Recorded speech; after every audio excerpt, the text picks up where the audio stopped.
요한계시록입니다. 오늘 말씀 요한계시록 7장 13절부터 17절까지.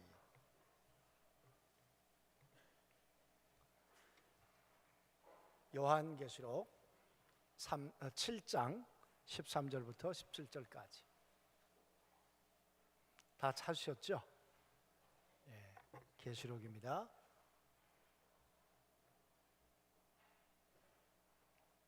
칠 7장 한 절씩 교독하시겠습니다.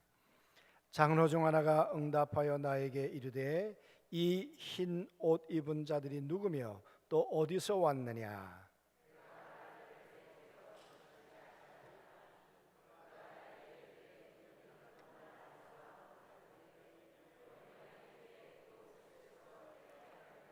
그러므로 그들이 하나님의 보좌 앞에 있고 또 그의 성전에서 밤낮 하나님을 섬기매 보좌에 앉으신 이가 그들 위에 장막을 치시리니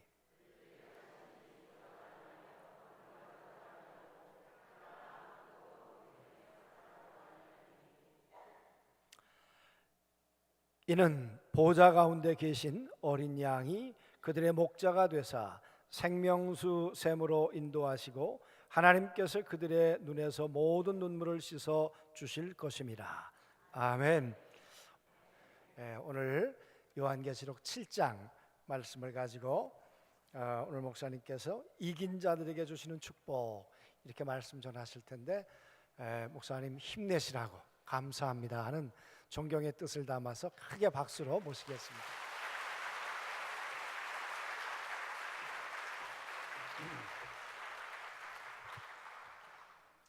기도하시죠. 하나님, 오늘도 주님과 함께 하루를 잘 살았습니다. 그리고 이 저녁에 다시 주의 전에 모여와서 주님을 바라보며 찬양하고 또 말씀을 듣게 됨을 감사합니다. 하나님, 이 말씀이 하나님임을 우리는 압니다. 말씀 만나며 하나님 만나게 하시고 하나님과 친밀한 교제를 나누는 귀한 시간 되게 하여 주시옵소서. 하나님, 이 종을 강건하게 붙들어 주시고 성령이 사용하여 주셔서 주님이 하시고자 원하는 말씀을 바로 전하게 해 주시옵소서. 또 하나님, 오늘 저녁에 감사 예물을 가지고 주님 앞에 나온 성도들이 있습니다. 정말 주님을 사모하며 사랑하면서 예물을 드리오니 그 사랑과 함께 이 예물도 받아 주시옵소서. 그리고 그 가정들 가정마다 하나님께 드리는 간절한 기도가 있을 줄 압니다. 그 기도를 하나님은 아십니다. 하나님 응답하여 주시옵소서.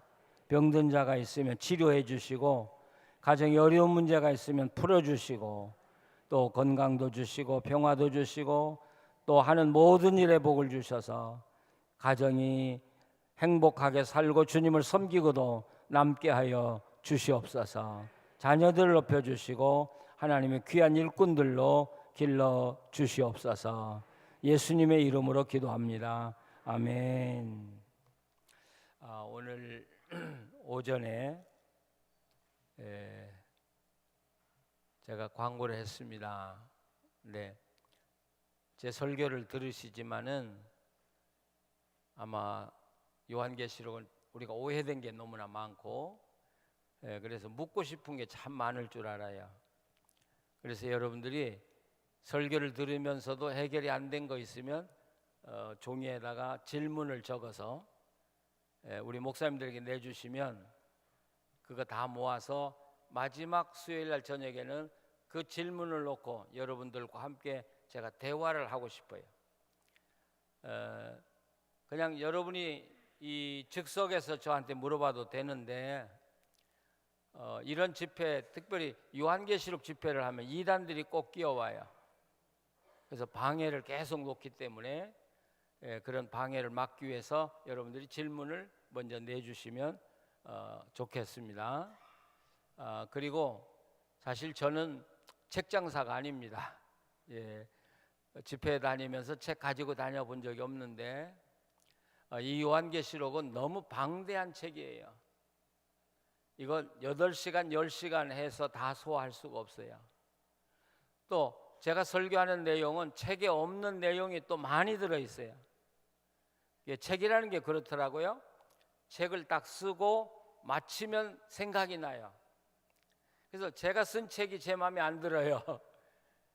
그래서 빨리 개정판이 나오면 대대적인 개정을 해야 되겠다 그렇게 생각을 합니다만은, 그래서 제가 다 다루지 못한 거, 여러분들이 요한계시록을 더 자세히 알고 싶으면 책을 읽으시고, 또 거기 없는 건 제 설교를 통해서 보충하시고 한다면 요한계시록을 좀 더 깊게 바르게 이해할 수 있으리라고 생각이 돼서 여러분들이 책을 소개하는 겁니다. 그러니까 형편대로 여러분들이 책을 사용해 주시고, 제가 윤 목사님에게 부탁을 했어요. 정말 책을 읽고 싶은데 돈이 없는 분은 무료로 드려라. 예, 그렇다고 해서 여러분 다 달라고는 어려우니까.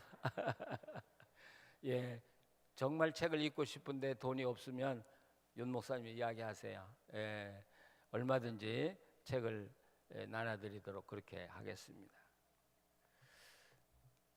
요한계시록이 어디서 출발하냐면 1장에 나오는 예수님이 우리를 하나님을 위하여 나라와 대제사장으로 삼으셨다는 데서 출발을 해요.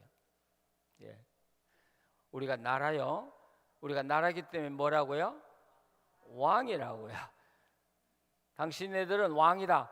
예수님이 십자가에 달려 돌아가시는 이유는 우리를 구원하기 위해서 그랬는데, 요한계시록은 아니, 우리를 나라 삼으시려고, 왕 삼으시려고. 그러니까 우리는 지금 왕이 되어가고 있나요? 됐나요?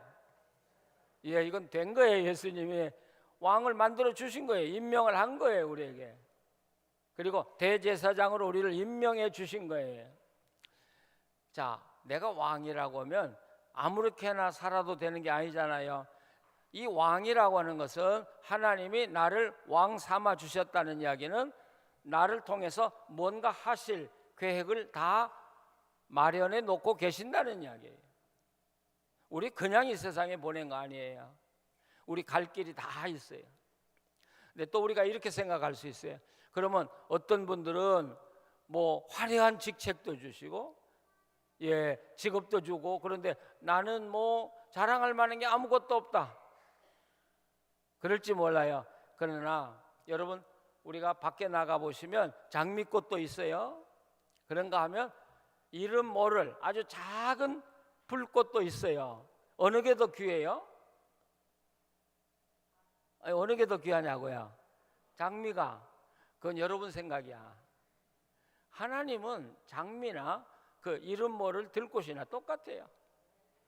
이 모든 것이 이루어서 이 하나님 만드신 만물이 아름다운 거지, 장미만 있어 보세요. 무슨 멋이 있는가?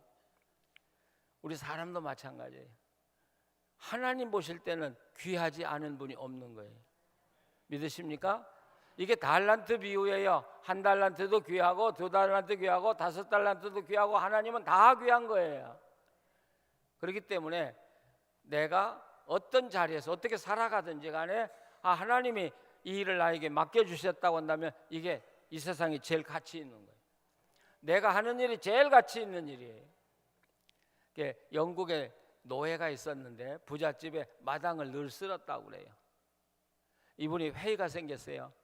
아니, 다른 사람들은 저렇게 위대하게 사는데 나는 남의 종살이 하면서 마당이나 쓸고. 그래서 회의에 빠졌어요. 영국의 베이컨이라고는 그 유명한 철학자가 그 집을 방문했을 때 이분이 그분을 붙들고 물었어요.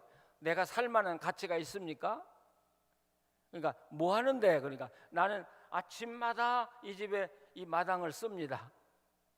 아니, 마당 쓰는 내 존재가 존재할 가치가 있냐고요 하고 물으니까 베이컨이 그랬다고요. 당신이 이 집에 마당을 쓴다고 생각하지 마라. 하나님이 만든 지구의 한 모퉁이를 매일 쓸고 있다고 생각해요. 이때 이분이 그렇지, 하나님 만든 지구의 한 구석을 내가 안 쓸면 지구가 더러워지지. 그때부터 이분이 삶의 기쁨을 얻었다는 것이. 여러분, 우리는 우리가 갈 길을 하나님이 지금 다 정해 놓으셨어요. 어떤 분들은 하나님이 정해놓은 그 길을 따라 잘 가고 있고, 이런 분들을 뭐라고 그래요? 이기는 자라고 이야기해요. 이기는 자. 근데 하나님이 정해놓은 길하고 전혀 반대되는 길로 나가는 사람이 있어요. 자꾸 세상으로 빠지고, 이런 사람을 패배자 이렇게 이야기해요. 성경은 성공했느냐 실패했느냐를 이야기하잖아요. 그건 세상에서 하는 이야기예요. 우리 주님은 이겼냐 졌냐, 이겼냐 실패했냐. 이긴 게 뭐예요? 하나님이 세우는 골을 향해서 바로 걸어갔냐 이 말이에요. 그래서 여러분, 이 요한계시록은 1장에 나라와 대제사장이 11장에 가서 만나요. 아, 멋진 책이에요. 정말 멋진 책. 근데 우리 안중교회 성도들에게 고백하는 것은 제가 설교하면서 또 깨달은 게 참 많아요. 그래서 어느 교회 가서 하지 못한 이야기를 지금 제가 하고 있는 부분도 참 많아요. 하나님의 성령은 계속 영감을 주시더라고요. 사실 저도 제가 이야기합니다만 아주 보잘것없는 인간이에요. 제가요. 뭐 우리 부모들이 돈이 있어서 저를 넉넉하게 가르칠 수도 없는 사람이었고, 우리 부모님들 살기 바쁘니까 저보고 공부해라고 한 번도 한 적이 없어요. 그러니까 뭐 초등학교 때부터 중학교, 고등학교 때까지 계속 잘 놀았죠. 근데 제가 예수님 만나고 나서는 교회 일하느라고요 온 시간을 다 바쳤어요. 지금 생각하면 제가요 하나님께 그랬거든요. 그때 교회 종이 있었잖아요. 교회 종은 제가 치겠습니다. 아니, 공부해야 될 놈이 공부는 안 하고 교회 종 치는 데 관심을 가져가지고 새벽에도 치고요, 낮 예배도 치고요, 밤 예배도 치고. 그러니 제가 무슨 공부를 했겠습니까? 그때는 전기가 없어 호롱불이었어요. 근데 그 쓰림이 나가지고 그 유리가 새카마잖아요. 내가 이건 언제든지 닦을 것이다. 그 예배 1시간 전에 가서 그거 다 닦고. 그러니 제가 무슨 공부를 해요? 근데 우리 어머니 아버지가 저보고 공부하라 소리 한 번도 한 적이 없어요. 그러니까 마음대로 제가 교회 가서 일하고 마음대로 기도하고 마음대로 놀고. 그러니 제가 성적이 뻔하죠 뭐. 근데 제가 신학교를 갔잖아요. 그리고 이제 방학 때 오니까 저희 어머니가 저를 부르더라고요. 너한테 할 이야기가 있다. 네가 이제 신학교를 갔으니까 내가 꼭 너에게 전할 말이 있다. 첫째로는 내가 너를 임신할 때 교회 가서 기도를 했는데 하나님이 이 포대에다가 아기를 담아 주어서 안고 와서 낳은 아기가 너다. 그러니까 너는 하나님이 주신 아이다. 그러시더라고요. 그때 내가 처음 저희 어머니한테 그 이야기를 들었어요. 또 하나 있다는 거예요.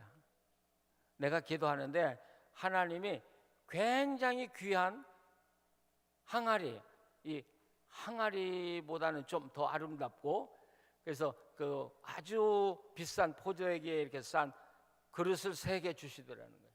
이게 네 아들이 해결해야 될 그릇이다 주시더라. 너희 아들이 이 3가지만 해결하면 우리로 말로 굉장히 세상에 훌륭한 아들이 된다 그러시더라는 거예요. 그래서 우리 어머니가 생각해 보니까 첫 번째 항아리는 내가 신학교 간 것이고, 두 번째 항아리는 내가 목사 되는 것이고, 근데 세 번째는 나도 모르겠다는 거예요. 우리 어머니가 네가 그거 해결하라는 거죠. 이것만 해결하면 네가 정말 온 세상을 다니면서 일할 수 있는 그런 귀한 일꾼이 된다는 거예요. 근데 그 항아리를 제가 뭔지 알아야죠. 아무리 찾아봐도 그 항아리가 뭔지 모르겠어요. 근데 지금 생각해 보니까 그 3번째를 제가 해결했거든요. 그러니까 세상이 확 열리잖아요. 근데 제가 그거 열은 거 아니거든요. 하나님이 저를 인도해 주셔서 그걸 해결하도록 도와주셨거든요. 그래서 제가 지금 하나님의 길을 가고 있다. 그게 행복이에요. 하나님과 함께 걷고 있는. 우리 인생은 혼자 걸어가는 길이에요. 물론 부부가 같이 걸어가요. 그러나 여러분 냉철하게 생각하면 내 길은 부인이 함께 갈 수 없어요. 아내가 가는 길을 내가 함께 갈 수 없어요. 내 혼자 걸어가야 돼요. 그 하나님이 세우는 골을 향해서 내가 평생 걸어가는 거예요. 어렵겠죠? 그러나 내 반려자가 딱 한 분, 동행자가 딱 한 분 계셔요. 그분이 누구예요? 그분이 성령님이셔요. 그러니까 우리가 하나님이 정해놓은 고를 향해 가려고만 하면 그때부터 성령님이 내 힘이 되어서 나를 도와주시기 시작하는 거예요. 지혜를 주시기도 하고요. 오늘도 그런 이야기 많이 했지만, 그래서 이제는 우리 아이들 기르는 교육 방법이 달라졌잖아요. 우리 때는 무조건 공부해라, 좋은 학교 가라, 좋은 회사에 취직해라. 근데 이젠 세상이 바뀌어졌어요. 저도 그렇게 부탁하고 싶어요. 자녀들을 모범생 만들지 말라고요. 우리 부모들은 이 아이는 착해, 공부 잘해, 그 이야기하면 아이가 굉장히 훌륭하게 될 것 같죠. 이 아이가 받는 스트레스는 여러분 생각해 보셨어요? 착하다 그러니까 착한 아이가 되기 위해서 자기 모든 걸 억눌러야 되고 참아야 되고, 나중에 그게 상처가 돼서 질병이 되기도 하고요. 예, 아픔이 되는 거예요. 평생 아픔이 되는 거예요.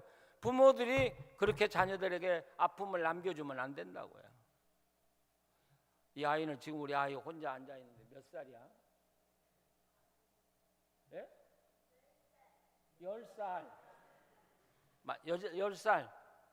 오케이. 정말 착하다. 혼자 와서 이렇게 앉아 있는데, 이 아이를 하나님이 내실 때는 어떻게 길러서 어떻게 일하도록 하나님이 다 정해 놓으셨다고요. 그럼 부모가 할 일은 뭐요? 너 이거 해라, 저거 해라. 그게 아니라 뒤에서 이 아이를 향한 하나님의 뜻이 무언가를 살피면서 그 하나님의 계획을 따라가도록 도와주는 게 부모 역할이지. 그거 다 잘라버리고 너 이거 해야 돼 그러면서 이 아이에게 엄청난 상처를 주면 그 상처를 안고 일생 동안 불행한 거예요. 우리가 그렇게 살아왔어요. 그 유명한 영화 감독 스필버그 있잖아요. 이게 최고의 감독이잖아요. 그분은 공부를 안 했대요. 초등학교 때. 그리고 맨날 집에서 영화 촬영한다고 했다는 거예요. 우리 같으면 야 이놈아 공부해야 되지 뭐 그거 사진도 찍을 줄도 모르는 게 뭐 그랬을 거예요. 근데 그 부모들은요, 이 아이가 사진을 찍는다고 하면 이 엄마 아빠가 배우가 돼가지고 역할을 해줬다는 거예요.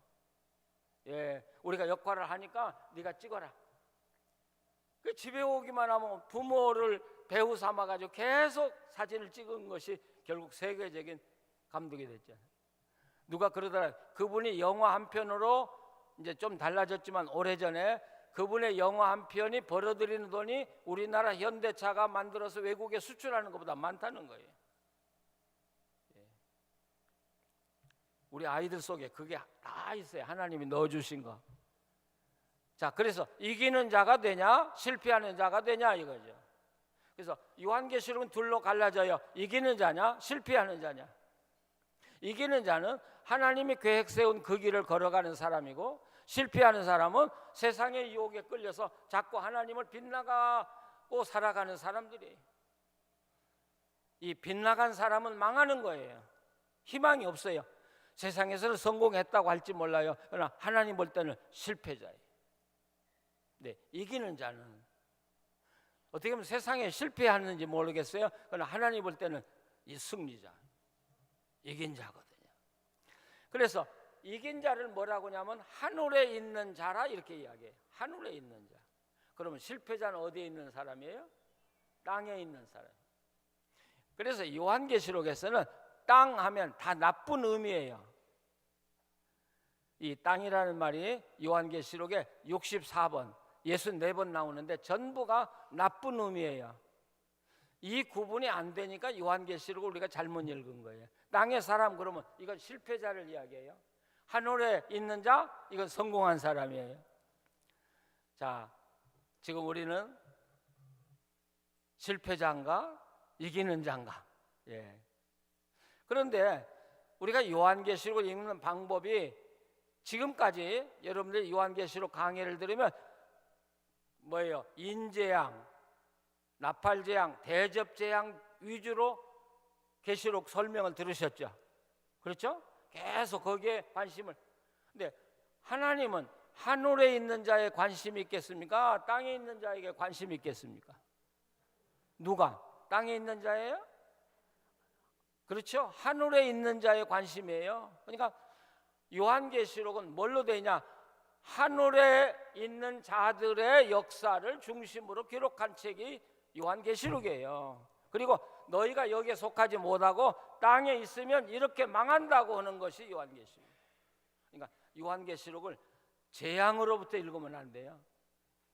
이긴 자가 하나님 나라의 영광을 어떻게 누리고 있느냐를 통해서 요한계시록을 보라고 해요. 자, 그러면 오늘 하나님이 보실 때 이 대한민국에서 누가 가장 값지고 귀한 사람이에요? 대통령이에요? 국회의원이에요? 장관이에요? 누구예요? 이긴 자, 이기고 있는 자. 여러분이 하나님 앞에서 가장 귀한 거예요. 그러니까 우리 대한민국을 축복해 준 건 바로 이긴 자들을 보시고 축복해 주셨다고 난 믿는 거예요. 지금 우리 대한민국에 대해서 미국에 있는 예언가들이 많은 예언을 해요. 근데 대부분 공통점이 하나 있어요.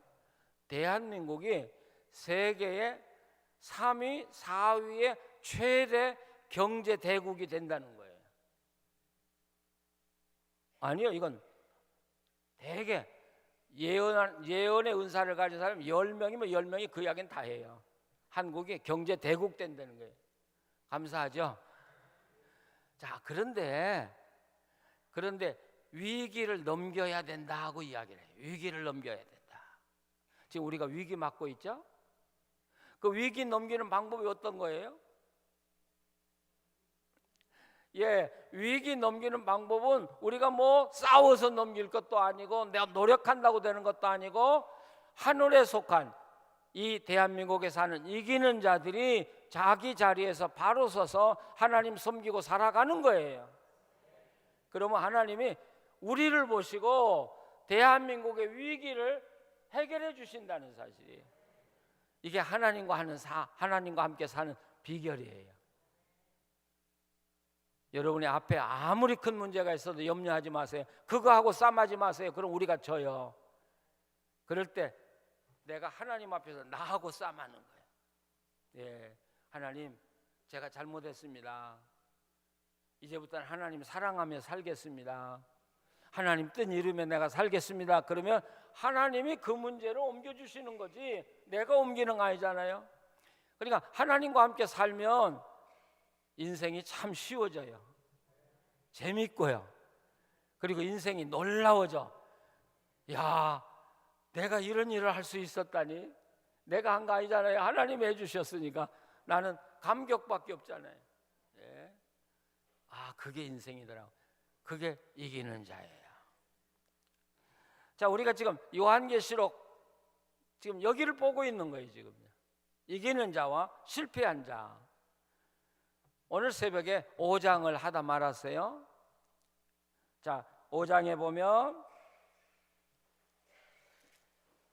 6장에 보면 첫째인 때죠. 그 다음에 둘째인 때죠. 둘째인 때니까 4절에 다른 붉은 말이 나오더라. 그 탄 자가 허락을 받아 땅에서 화평을 제하여 버리며 서로 죽이게 하고 또 큰 칼을 받았더라. 이건 재난이 시작이 되는 거죠. 그 다음에 5장 6절에 보면 기근이 시작이 되는 것이죠. 그래서 여기 말씀 보면 한 데나리온에 밀 한 대요, 한 데나리온에 보리 석 대도다. 한 데나리온은 이 장정이 하루 품삯이라고 그랬어요. 자, 그러면 여기 지금 안중에서 장정이 하루 품삯 얼마 받나요? 아니, 다 다르겠지만 그냥 잘라서 중간으로 치면 얼마 받아요? 10만 원 정도요. 자, 10만 원 가지고 밀 한 대 산다고. 이해가 되십니까? 10만 원 가지고 보리 석 대 산다고요. 우리 못 살아요, 그러면요. 그런 기근이 바로 이 땅에 임하기 시작했다는 것이죠. 그러니까 돈 있어 못 사는 거예요. 돈 있어도. 그런데 여기 말씀 보면 감람류와 포도주는 해야지 마라. 두 가지 해석이 있어요. 하나는 이 감람류와 포도주는 부자들이 마시는 거라서 그건 해야지 마라 이렇게도 해석하는 사람이 있고, 또 하나는 계속 비가 오지 않고 재난이 오고 또 전쟁이 일어나고 하니까 경작할 시간이 없다는 거예요. 씨를 뿌릴 시간이 없다는 거죠. 그러니까 밀이나 보리는 씨를 뿌려야 하는데 이 씨를 뿌릴 시간이 없으니까 보리를 거둘 수가 없는 거죠. 근데 포도나무는 감람류는 다년생이잖아요. 이건 씨를 뿌리지 않아도 열매는 저절로 맺는다. 그러니까 이 기근과 재난 속에서 포도와 감람류는 저절로 열매를 맺는 걸 이야기하는 것으로 이렇게 해석하는데 아마 후자가 더 맞으리라고 생각이 듭니다. 그리고 12절에 가면 여섯째 인을 떼시는데 지진이 나며 해가 검은 털로 짠 상복같이 검어지고 달은 온통 피같이 되며 하늘의 별들이 무화과 나무가 태풍에 흔들려 설익은 열매가 떨어지는 것 같이 땅에 떨어진다. 이건 사실 12절, 13절은 쉽게 말하면 지진을 이야기한다고 보면 돼요. 예. 뭐 하늘이 흔들리고 별이 떨어진다니까 아 종말이다 그렇게 생각하는데, 여러분 지진이라는 게 내가 지금 땅을 밟고 서 있는 땅이 흔들린다고 생각할 때 여러분 하늘이 찢어지고 하늘이 무너지는 것 같잖아요.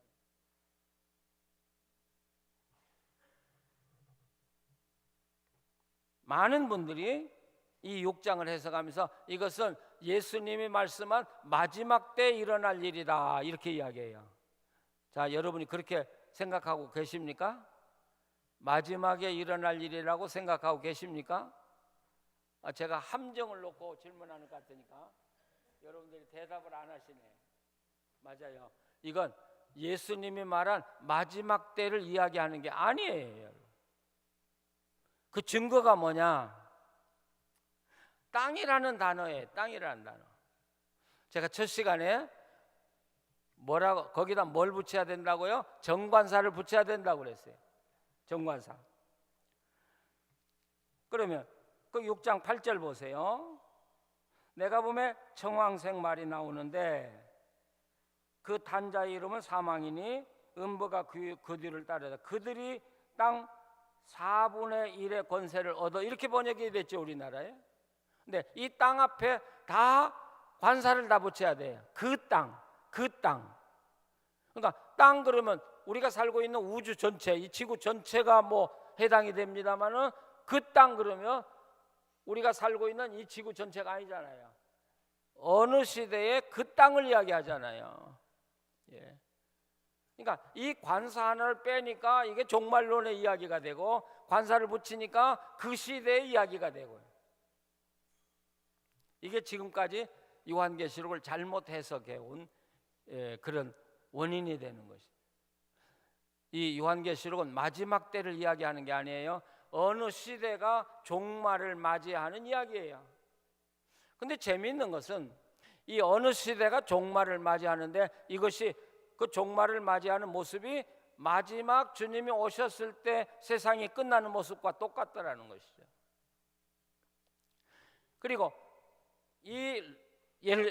우리가 이제 말하자면 로마가 멸망하는 그 모습이 그 이후에 어떤 문화가 망할 때 똑같은 과정을 밟아가는 것이죠. 그래서 우리는 이 모습을 보면서 이 지구상의 악한 나라들이 하나님의 심판을 받아서 어떻게 멸망하는가를 우리는 예언적으로 알 수 있다는 것이죠. 근데 이 재난을 보시면 여러분 어디서부터 와요? 나한테 먼 데서부터 와요. 하나님의 자 이건 심판이 아니라고 그랬어요. 회개하도록 우리를 책망하는 거라고 그랬어요. 첫째인 또 인재앙과 나팔재앙은 이건 심판이 아니에요. 심판이 아니고 회개하도록 고통을 주는 거라고 그랬어요. 그러니까 이런 재난을 당할 때 회개하면 되는 건데 우리 개인에게도 마찬가지고 나라에게도 마찬가지고 만약 하나님이 우리에게 경고를 줄 때는 우리에게 먼 데서부터 와요. 먼 데서부터. 그래도 회개하지 않으면 점점 가까이 와요. 마지막 회개하지 않으면 어떻게 돼요? 예, 죄송합니다. 목에 칼이 올서. 제가 31살에 군대 제대하고 아주 시골 교회 갔거든요. 군산에서 그 버스를 타고 그 당시에는 비포장도로를 40분 달리하는데 여기 안중교회에 그 옆 교회 다니시던 교인이 계시더라고요. 제가 회원교회 있었다니까 너무 반가워서 만나시네. 오늘 저녁 나오셨는지 모르겠어요. 예, 뭐 안 나오셨나? 저 뒤에 나오셨네. 예, 제가 심우했던 교회 옆 교회 교인이었대요. 근데 거기 가서 이제 봉사를 했는데 그 당시에는 뭐 택시도 없고 차도 없으니까 유일하게 이 장사하는 게 말로 구루마죠. 구루마 끌고 다녔어요. 그러니까 마을 사람들이 팔 걸 주면 그분이 가지고 가서 군산에 가서 팔고 또 사오라고 하는 거 사다가 또 나눠주고 이게 하루에 한 서너 번씩 다니면서 그 사업을 한 거죠. 근데 그 어머니는 권사님인데 정말 훌륭한 권사님이에요. 이분은 제가 말하는 훌륭하다는 건 그냥 교회 잘 다니는 분이 아니라 영적인 권세가 있는 분이야. 예, 그분 앞에 귀신 들린 사람 갖다 놓으면 귀신이 벌벌 떠는 그런 권사님이에요. 그 귀신도 써먹을 때가 있더라고요. 예, 우리 장로님들 권사님 앞에다가 귀신 딱 갖다 놓으면요, 이 귀신이 귀신같이 알아요. 예, 제가 해보니까 그래, 이건 가짜야, 이거. 그리고 이건 진짜고 막 좀 떨리시죠? 그런 권사님인데 아들이 교회를 안 다녀요. 그러니까 이 권사님이 그렇게 기도하는데도 이 아들이 교회를 안 다녀서 제가 한번 가서 권했어요. 자, 어머니가 그렇게 기도하는데 당신이 돈 번다고 주일날 그럼 뭐 몇 푼 번다고 교회 안 나오면 당신 혼날 때가 있어. 제가 그랬거든요. 근데 한 번은 제가 시내 갔다 왔는데 정말 그 집에 큰일이 벌어졌더라고요. 그 여자아이가 있었는데 추럭이 지나가는데 이 아이가 추럭 속으로 들어가 버린 거예요. 그런데 놀라운 건 추럭이 이 아이를 지나갔는데 하나도 털끝 하나 상하지 않았어요. 제가 갔어요. 이게 경고다. 예? 당신 딸 살려주고 당신 어머니 기도 때문에 당신 딸 하나님이 살려준 거야. 그러나 경고야. 예, 당신이 만약 이대로 계속하면 이게 경고다. 그래서 교회를 안 나와요. 돈 버는 재미로. 근데 이분이 말 가지고 이제 이렇게 다니는데 하루는 자고 일어났는데 말이 죽어버린 거예요. 예. 그러니까 우리로 말하면 자동차 하나 값이잖아요. 그 당시에 자동차 하나가 없어져 버린 거예요. 그래서 전주에 가서 말을 사가지고 하루 종일 걸어와서 마구간에다 넣고 자고 아침에 일어나 보니까 이 말이 또 못 일어나요. 예, 발이 이렇게 굽어져가지고. 자, 그 마을 사람들이 그 비싼 말을 사왔는데 이제 그 말까지 죽으면 이 집은 막 파탄 나는 거예요.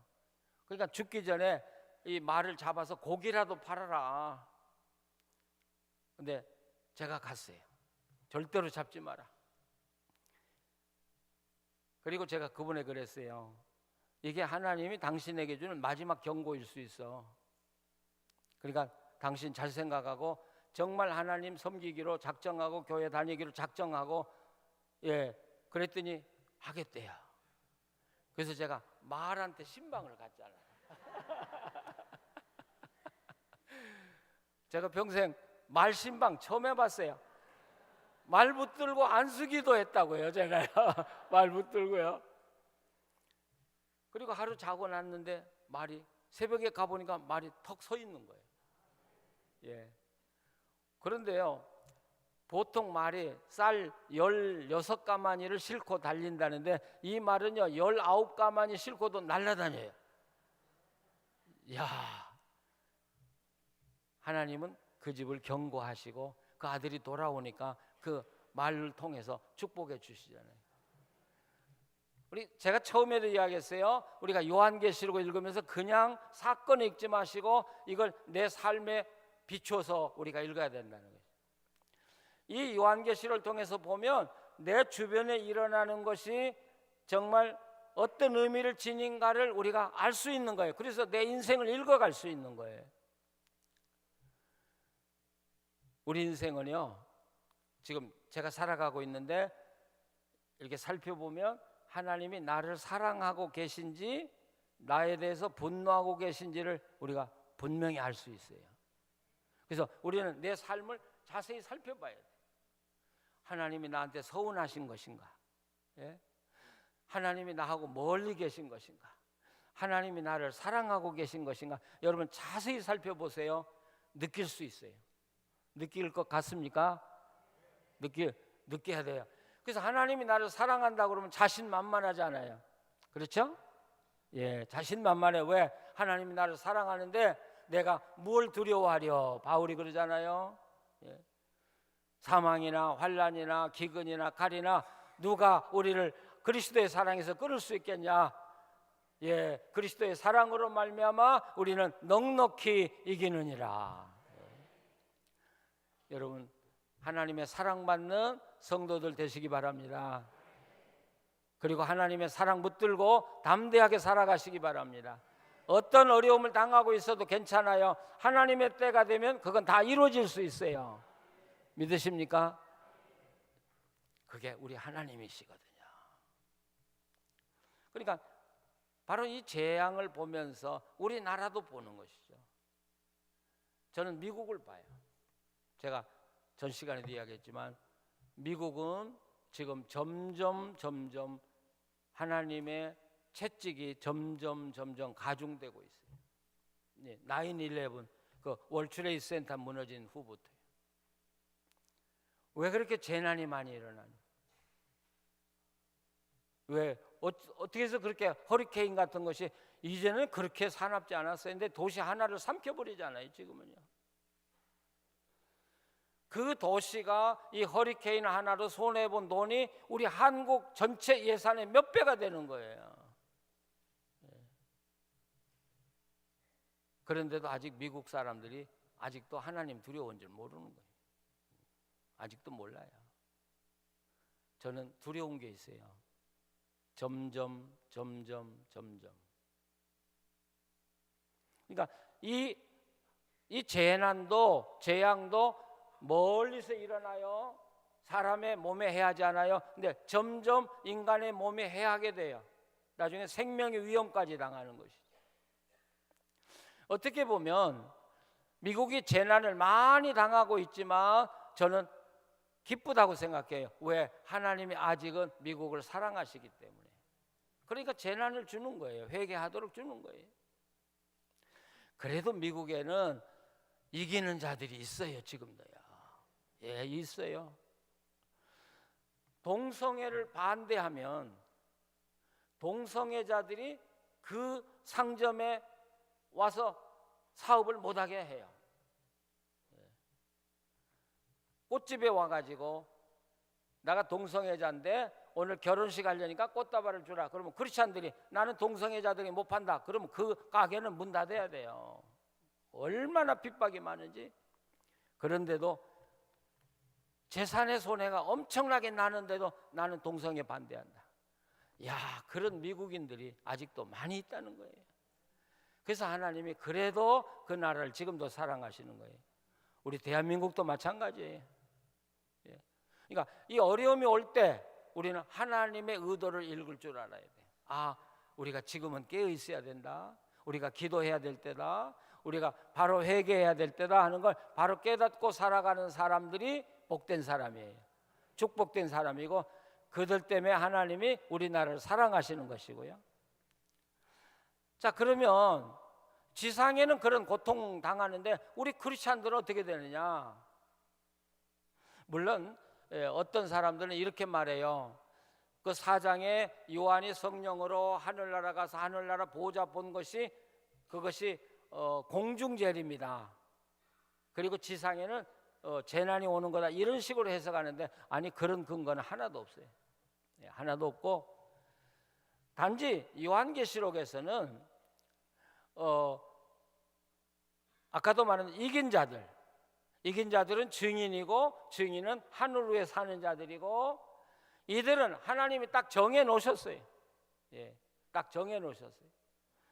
근데 여기 6장 보시면 6장 9절에 아직 그 수가 얼마냐 하는 건 말하지 않습니다만은 6장 9절에 우리가 보시면 다섯 체인을 떼실 때 내가 보니 하나님의 말씀과 그들이 가진 증거로 말미암아 죽임을 당한 영혼들이 제단 아래 있어. 여기도 보면 말씀이 강조가 돼요. 말씀 때문에 죽음 당하고 증거로 말미암아 죽임을 당한 자들이 복이 있다. 제가 계속 뭘 강조해요? 하나님 말씀을 강조해요. 말씀. 우리의 말과 하나님의 말씀은 전적으로 다른 거예요. 하나님의 말씀이 뭐예요? 창세기 1장 3절에 빛이 있어라 하며 빛이 있었다. 이게 하나님의 말씀이거든요. 그러니까 하나님이 여러분을 만날 때 뭘로 만나느냐? 말씀으로 만나고 있는 거예요. 우리는 성령이 우리에게 뜨겁게 오고, 근데 제가 경험을 해보니까 그 불이 아니에요. 우리가 자꾸 허풍스럽게 불 받았다 그러는데, 불 받으신 분 계세요? 예, 아니 정말 불이냐고요. 제가 볼 때 불 아니에요, 불 아니에요. 근데 저는 이렇게 이해해요. 하나님은 우리 속에 하나님과 통화할 수 있는 기관을 제 속에 만들어 놨어요. 소통할 수 있는 한 곳을 만들어 놨어요.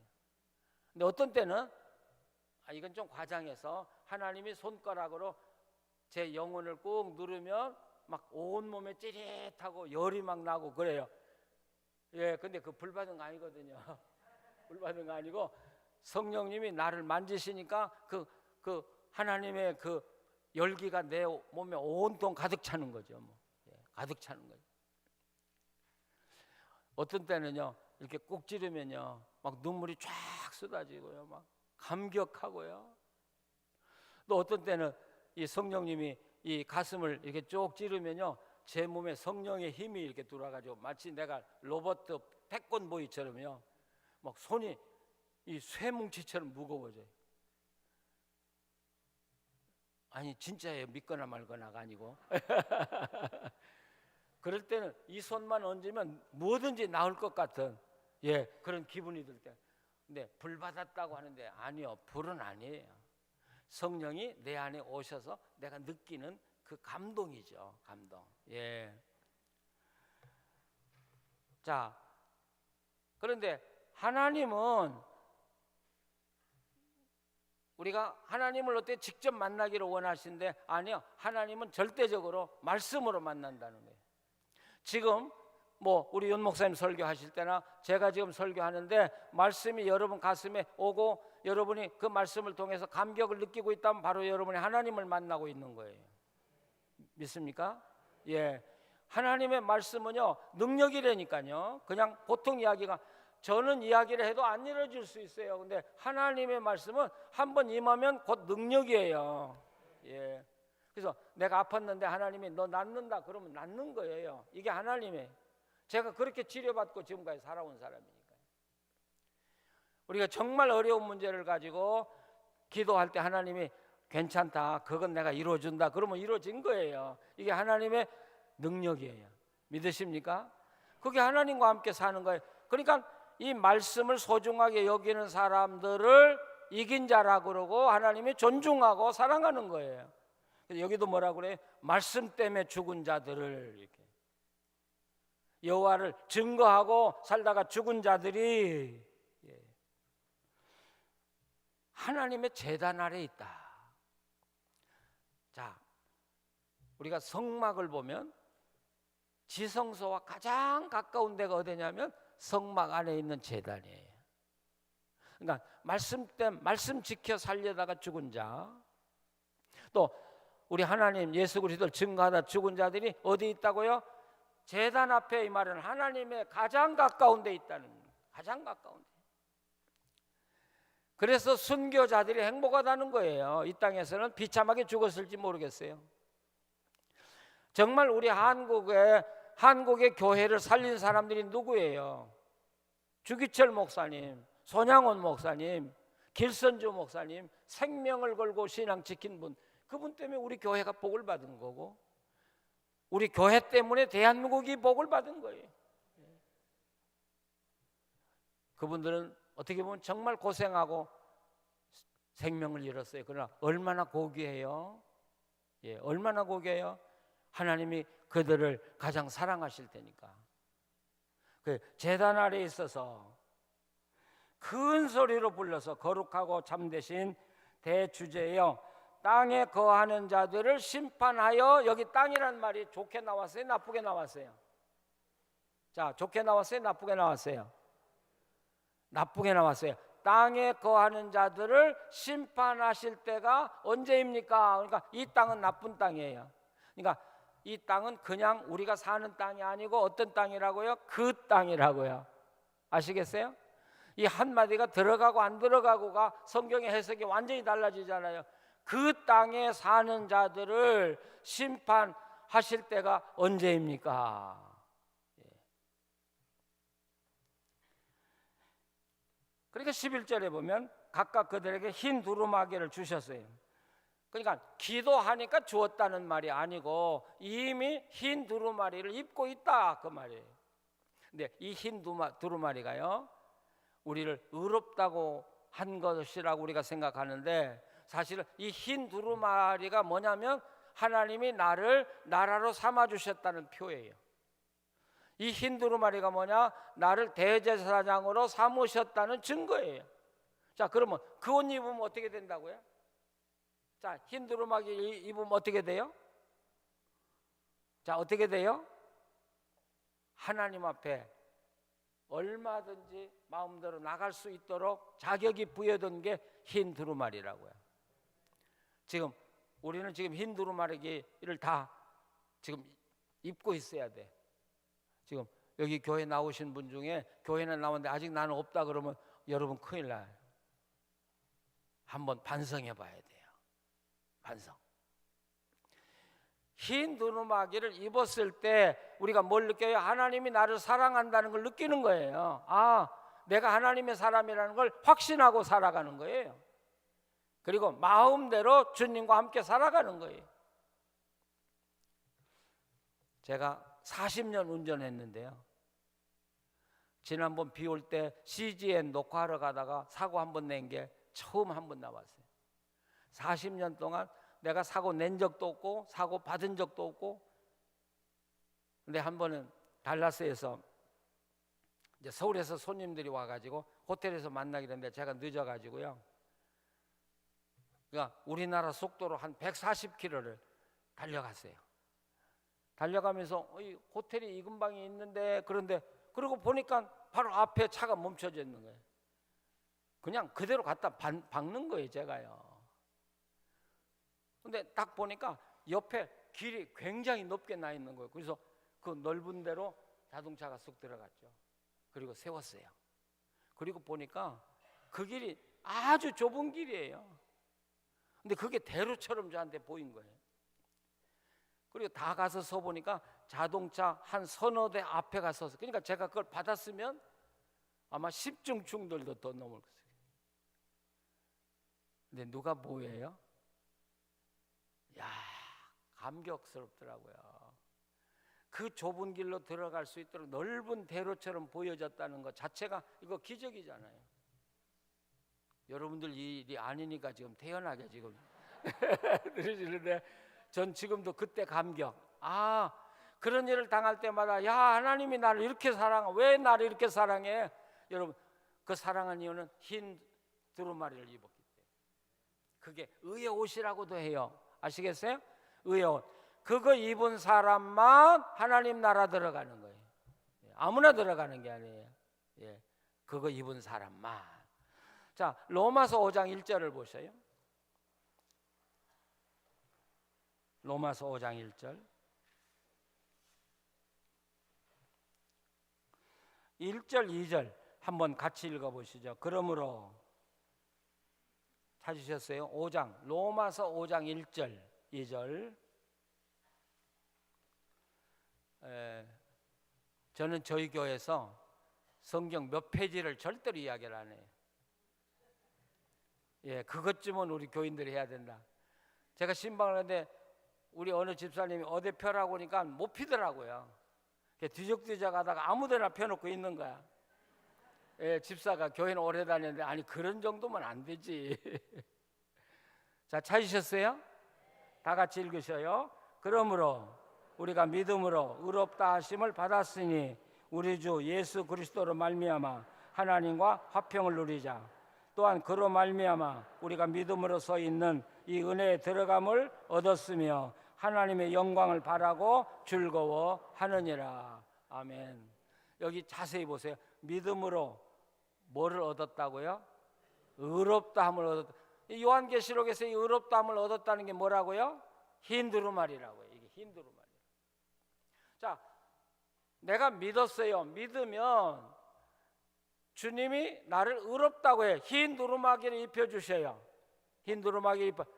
그러니까 내가 오직 믿음만 가지고 있으면 안 된다니까. 어디로 넘어가요? 믿음은 의로 넘어가야 된다고요. 흰 두루마기로 넘어가야 된다. 여기까지 못 넘어갔으면 여러분 믿음은 의심스러운 거예요.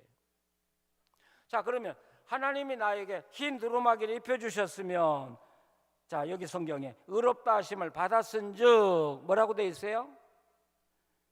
우리 주 예수 그리스도로 말미암아 하나님과 화평을 누리자. 누리자로 번역이 되는데 누린다로 번역할 수도 있어요. 하나님이 나에게 흰 두루마기를 입혀주었기 때문에 이제 하나님 안에 들어가서 마음껏 하나님과 함께 화평을 누릴 수 있다. 그런 이야기. 믿으십니까? 그 다음에 2절에 보면 하나님과 화평을 누리는 자리에 들어가 있기 때문에 이 은혜의 자리에 들어감을 얻었으며 하나님의 영광을 바라고. 내가 두루마기를 입고 하나님 안에 가서 살면 하나님 안에서 뭘 바랄 수 있어요? 영광을 바라볼 수 있다. 영광을 바라볼 수 있다. 근데 우리가 예수님 믿으면서도 하나님의 영광 안 바라보는 거예요. 자, 내가 정말 주님이 나를 사랑하고 내가 주님을 사랑한다면 하나님께 기대하는 거예요. 하나님, 이 나이인데도 저에게 뭘 주실 수 있습니까? 이 나이인데도 제가 어떻게 살아야 되겠습니까? 하나님께 기대하는 거죠. 예. 네, 하나님은요 기대하는 자에게 놀라운 걸 주셔요. 놀라운 걸 주세요. 믿으십니까? 80대도 희망을 가지세요.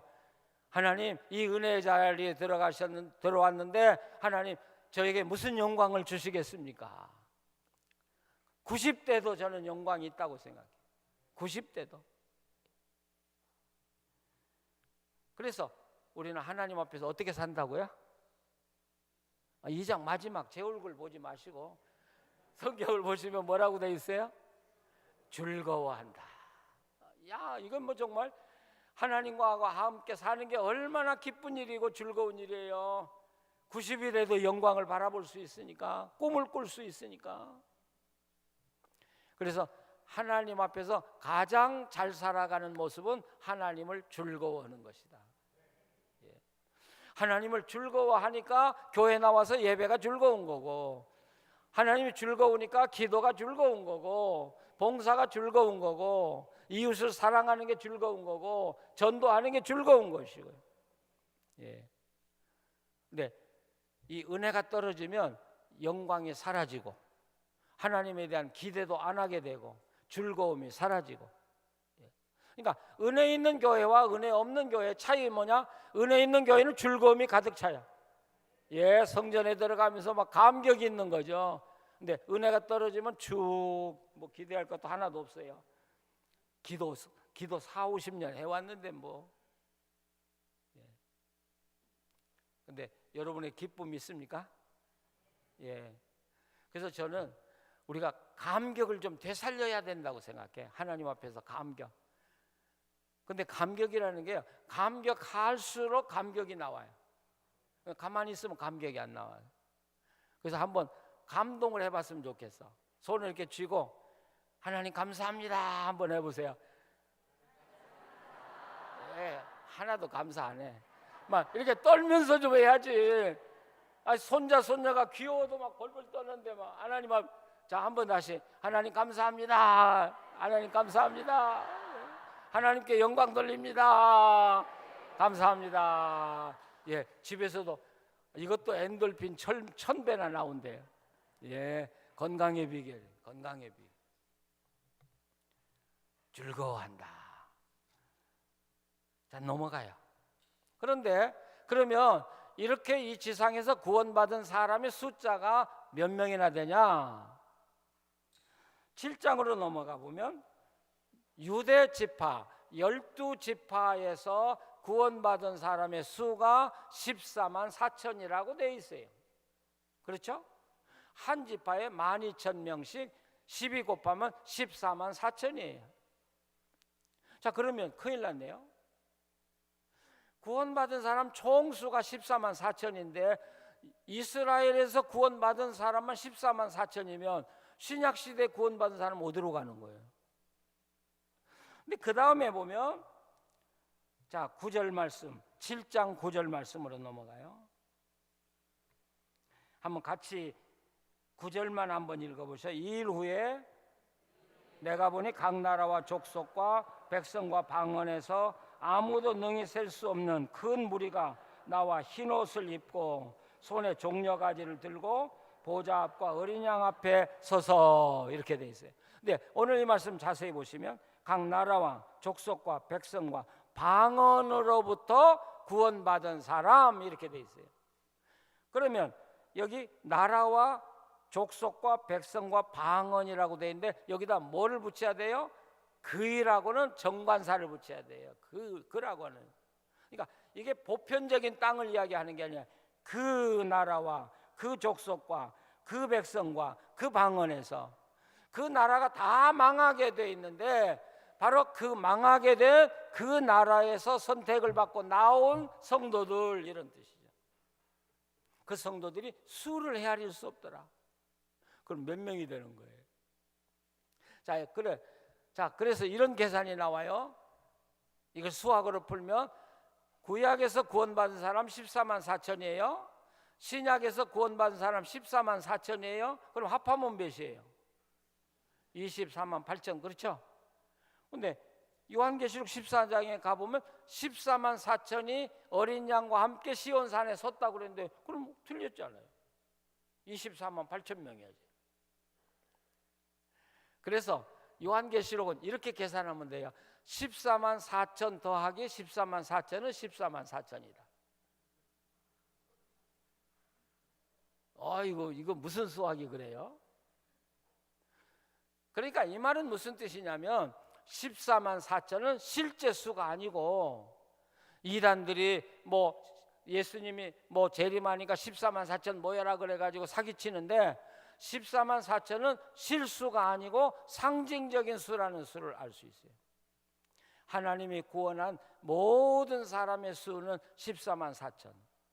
구약에서도 14만 4천, 신약에도 14만 4천, 더하기 14만 4천. 자, 여기서 한 가지 우리가 물어야 될 게 있어요. 이 14만 4천이 지금 요한에게 보여졌는데 거기에 오늘 여러분과 내가 그 14만 4천 속에 있냐 없냐는 거예요. 이 성경 참 희한해요. 우리 지금 여기 살고 있는데 여기 살고 있는 우리가 이긴 자라면 14만 4천에 들어있냐 안 들어있냐는 거죠. 자, 들어있어요 안 들어있어요? 확실하게 해요. 들어있어야 돼요. 들어있어야 돼요. 우리는 죽어서 구원받는 게 아니에요, 여러분. 아시겠어요? 두루마기죠. 두루마기를 의롭다함을 받는 순간 우리는 구원받고 하나님의 자녀예요. 그럼 우리가 이 세상 떠나면 어디 가요? 하나님 나라 들어가겠어요? 못 들어가겠어요? 넉넉히 들어가요. 넉넉히. 그 나라 내가 들어갈까 말까 여러분 걱정하지 마세요. 요한계시록 20장을 이제 또 읽으면 더 분명해져요. 넉넉히. 이미 우리는 하나님 나라예요. 자, 죄송해요. 전 미국 사람이에요. 저 미국 들어갈 수 있어요, 없어요? 들어갈 수 있어요, 없어요? 들어갈 수 있어요? 왜? 미국 사람. 남미를 갔다가 미국 들어오면요, 그 국경 경비가 얼마나 삼엄한지 몰라요. 거기 그 나쁜 뭐 마약범 이런 분들이 들어나 봐요. 근데 미국 시민권 딱 내놓으면요, 이분들이 막 확 웃으면서 웰컴 투 아메리카 막 그래요. 야, 그때 기분, 저는 그때 뭘 느껴? 아, 천국에 갔을 때 조마조마할 필요가 없어요. 내가 가진 하나님이 나에게 입혀준 두루마기 입고 딱 가면 너 왔니? 그리고 우리를 반겨줄 테니까. 예, 넉넉히 들어가고 남아요. 그렇기 때문에 이 14만 4천 중에 내가 있는 거예요. 아시겠어요? 자, 14만 4천이 지금 주님을 만나고 있는데 거기 내가 있다고요, 지금요. 이게 요한계시록이에요. 그래서 요한계시록은 구약과 신약의 구분이 없고요, 이 세상과 하나님 나라 구분이 없어요. 그냥 이 세상이 그대로 쭉 하늘나라로 이어져요. 그래서 요한계시록에서는 우리 믿는 자들이 죽는다는 말이 한 번도 안 나와요. 그러니까 요한계시록에서 죽은 자들 그러면 이것은 심판받고 저주에 떨어진 사람을 이야기해요. 우리는 죽는다고 하지 않아요. 왜? 우리는 지금부터 영원히 살기 때문에. 예. 믿으십니까? 그러니까 미국의 무디 선생이 이제 임종이 가까웠을 때 그런 말 했다잖아요. 며칠 후면 미국 신문에 무디가 죽었다고 날 겁니다. 그러나 믿지 마십시오. 나는 안 죽습니다. 그 한경직 목사님도 그랬더라고요. 85세 생신 때 신문 기자들이 모여가지고 한 목사님은 영적으로 깨어있는 분인데 몇 살까지 사실 것 같습니까? 그러니까 한 목사님이 나는 안 죽소 그래. 그 신문 기자들이 깜짝 놀라가지고 왜 안 죽어요? 그러니까 나는 영원히 사오 그랬대지. 예, 그게 요한계시록이에요. 그래서 오늘 읽은 말씀이 이제 이 14만 4천에 해당되는 말씀이 나오기 시작하는 거예요. 자, 흰 옷 입은 자들, 예, 흰 두루마기를 입은 자들이죠. 흰 입은 자들이 주님에게 나오는 거예요. 그러니까 어디서 왔냐? 그러니까 큰 환란에서 나오는 자들인데 어린 양의 피에 그 옷을 씻어 희게 한 사람들입니다. 이 세상에 환란 당하고 있는데 하나님이 환란 가운데서 우리를 보호해 주신다는 거예요. 그래서 우리가 환란 속에서 주님 앞에 나오는데 왜 어떻게 나올 수 있냐? 주님의 어린 양의 피로 나를 희게 해주셨기 때문에, 그리고 나에게 두루마기를 입혀주셨기 때문에 넉넉히 하나님 앞에 나갈 수 있다. 그래서 그들이 하나님 보좌 앞에 있고, 여러분 우리가 사장에서도 이야기했죠. 하나님 보좌에 가장 가까운 게 천사가 아니라 사람이라고 그랬어요. 우리 이긴 자들이라고 그랬어요. 하나님 보좌에 가장 가깝게. 야, 그때 생각해 보면요, 예, 감격스럽잖아요. 하늘의 보좌에 가서 하나님 만나세요. 함께 유리바다 위에서요, 영원히 살 수 있는. 그래서 16절 그들이 다시는 줄이지도 아니하며 목마르지도 아니하고 해나 아무 뜨거운 기운에 상하지 아니하리니, 이 말씀은 지금 초대교회가 굶주리고 있고요, 목마르고 있고요, 고통당하고 있다는 걸 전제하고 있는 거예요. 지금 여러분이 어려움 당하고 내 이름 때문에 고통당하고 말씀 지키기 위해서 어려움 당하지만 하나님 나라에 오면 줄인 것도 없고 고통도 없고 아무것도 없다는 거예요. 예, 이제는 모든 것이 회복된 세계에서 나와 함께 영원히 살 것이다. 믿으십니까? 저희 어머니가 세상 떠나지 한 15년 돼요. 그래서 한국에 나와서 모처럼 제가 저희 어머니 산소에 한번 닦아봤어요. 근데 그게 아니에요. 그게 아니에요. 우리 어머니가 여기 안 계신데 왜 내가 무덤에 와서 우리 어머니 생각하냐? 그 후로 저 우리 어머니 무덤 안 가요. 불효자입니까?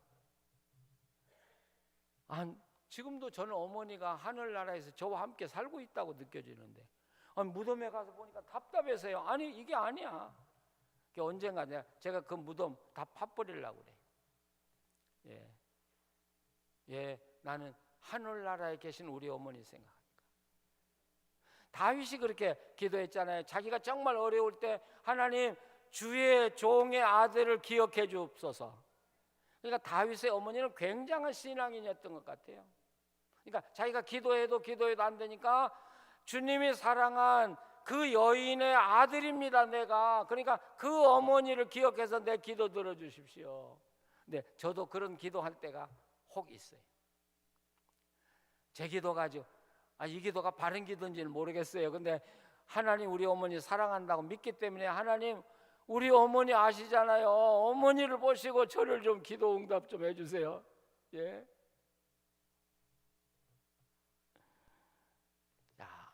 그게 우리 믿는 사람들의 영광입니다. 영광입니다.